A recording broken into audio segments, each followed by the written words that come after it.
ito na nga ako mga kabro, hinanap ko yung Qatar Airways office in Manila. Sa ground floor daw po ito located, One Global Place, 5th Avenue, corner 25th Street ng BGC, Taguig. And the opening hours are Monday to Friday, 9 a.m. to 5:30 p.m. Pero nagulat na lang po ako nang dumating po ako doon. After spending 500 pesos on taxi, sarado po ang office ng Qatar Airways. And sabi po nung guard, it has been closed since April 2020.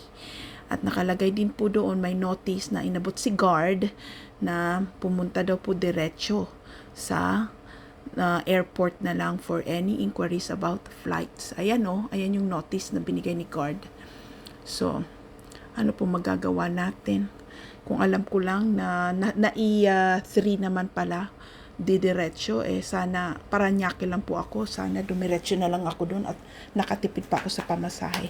Anyway, nakita ko naman ang BGC, ang ganda, di ba? Nako, sosyali na siya. So, I'm on my way to Naiya 3. So, ito na po.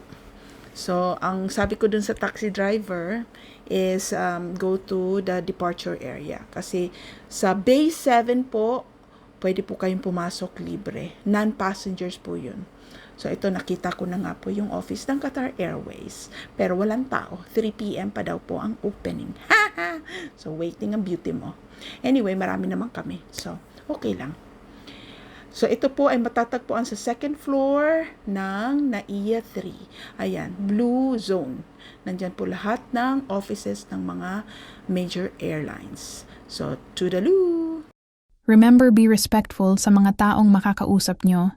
They are all trying to help you. Be calm and be concise. Di po sila may kasalanan sa mga delays na ito.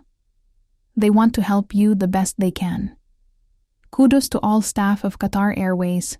Grace pa rin kahit under pressure.